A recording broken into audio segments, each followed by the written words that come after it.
വളരെ പ്രധാനപ്പെട്ട ഒരു പെൻഷൻ അറിയിപ്പിലേക്ക് സ്വാഗതം. സംസ്ഥാനത്തെ സാമൂഹ്യ സുരക്ഷാ ക്ഷേമനിധി പെൻഷൻ ഗുണഭോക്താക്കൾക്ക് വീണ്ടും സന്തോഷ വാർത്ത. ബജറ്റ് പ്രഖ്യാപനത്തോടനുബന്ധിച്ച് ഗുണഭോക്താക്കൾക്ക് കൂടുതൽ ആനുകൂല്യങ്ങൾ എത്തിച്ചേരുന്നു. വിവിധയിനം സ്കീമുകളിലായി പെൻഷൻ തുക കൈപ്പറ്റുന്ന ഗുണഭോക്താക്കൾക്ക് സംസ്ഥാന സർക്കാർ പ്രഖ്യാപിച്ച ആദ്യ ഗഡു പെൻഷൻ തുകയുടെ വിതരണം, പെൻഷൻ തുകയോടൊപ്പം ഒരു മാസത്തിലെ കുടിശ്ശിക പെൻഷൻ തുകയുടെ വിതരണം സംസ്ഥാനത്ത് നാളെ മുതൽ സജീവമാകും. കൈകളിൽ തുക സ്വീകരിക്കുന്ന ഒട്ടുമിക്ക ഗുണഭോക്താക്കൾക്കും തുക എത്തിച്ചേർന്നിട്ടില്ല. ഇവർക്കുള്ള വിതരണം നാളെ മുതൽ സജീവമാകുമെന്ന് ധനവകുപ്പ് വൃത്തങ്ങൾ വ്യക്തമാക്കി. ഈ സാഹചര്യത്തിലാണ് മറ്റൊരു സന്തോഷ വാർത്ത കൂടി എത്തിയിരിക്കുന്നത്. വ്യാഴാഴ്ച മുതൽ ഗുണഭോക്താക്കളുടെ ബാങ്ക് അക്കൗണ്ടുകളിലേക്കും കൈകളിലേക്കും എത്തിച്ചേർന്നുകൊണ്ടിരിക്കുന്നത് 3200 രൂപ വീതമാണ്. തുക എത്തിച്ചേരാത്ത ഗുണഭോക്താക്കൾക്ക് ഇന്നു മുതൽ വിതരണം സജീവമാകും.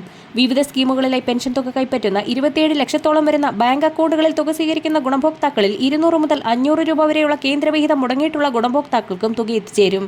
വിധവ, വാർദ്ധക്യ, ഭിന്നശേഷി പെൻഷനുകളിലായി 8 ലക്ഷത്തോളം വരുന്ന ആളുകൾക്കാണ് കേന്ദ്രവിഹിതത്തിൽ കുറവ് വന്നിരിക്കുന്നത്. ജനുവരി മുതൽ ഏപ്രിൽ വരെയുള്ള കാലയളവിൽ പെൻഷൻ കുടിശ്ശിക തീർപ്പാക്കൽ നടപടിയുമായി സർക്കാർ രംഗത്തെത്തിയിരിക്കുകയാണ്. വരാൻ പോകുന്ന തിരഞ്ഞെടുപ്പുകളും ബജറ്റും മുന്നിൽ കണ്ടുകൊണ്ടാണ് ഏറ്റവും പുതിയ നടപടി. ആനുകൂല്യങ്ങൾ വിതരണം ചെയ്യുന്നതിലേക്കായി നിലവിലുള്ള തുക കൂടാതെ കൂടുതൽ തുക കേന്ദ്രത്തിന്റെ ഭാഗത്തു നിന്നും അനുവദിക്കണമെന്നാവശ്യപ്പെട്ടുകൊണ്ട് സംസ്ഥാന സർക്കാർ കഴിഞ്ഞ ദിവസം കേന്ദ്രത്തിന് കത്ത് നൽകിയിട്ടുണ്ട്. ഒരു മുടക്കവും കൂടാതെ 1600 രൂപ വീതം ഇതുവരെയും എത്തിച്ചേർന്ന ഗുണഭോക്താക്കൾക്ക് വീണ്ടും സന്തോഷ വാർത്ത. പെൻഷൻ കുടിശ്ശികയിൽ 3 ഗഡുക്കളിൽ 2 ഗഡു കൂടി വൈകാതെ തന്നെ എത്തിച്ചേരുമെന്നുള്ള അറിയിപ്പാണ് ഇപ്പോൾ പുറത്തു വന്നിരിക്കുന്നത്. പുതിയ സാമ്പത്തിക വർഷം ആരംഭിക്കുന്ന സാഹചര്യത്തിലാണ് 2 ഗഡു പെൻഷൻ തുക കൂടി ഗുണഭോക്താക്കൾക്ക് വിതരണം ചെയ്യുമെന്ന് കഴിഞ്ഞ ദിവസം ധനമന്ത്രി വാർത്താ സമ്മേളനത്തിൽ അറിയിച്ചത്. ഈ സാഹചര്യത്തിൽ സാമൂഹ്യ സുരക്ഷാ പെൻഷനുകളുടെ അർഹതാ വിതരണം, നടപടിക്രമങ്ങൾ എന്നിവ ക്രോഡീകരിച്ച് പുതിയൊരു ഉത്തരവ് പുറത്തിറക്കിയിട്ടുണ്ട്.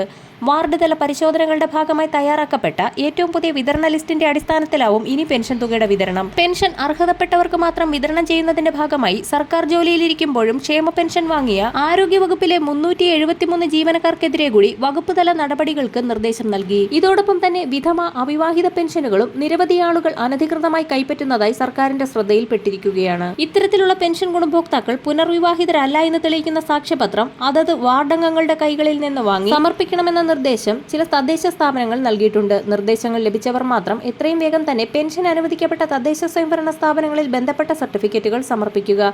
വരും ദിവസങ്ങളിലെ പെൻഷൻ അറിയിപ്പുകൾക്കായി ചാനൽ സബ്സ്ക്രൈബ് ചെയ്യാൻ മറക്കാതിരിക്കുക.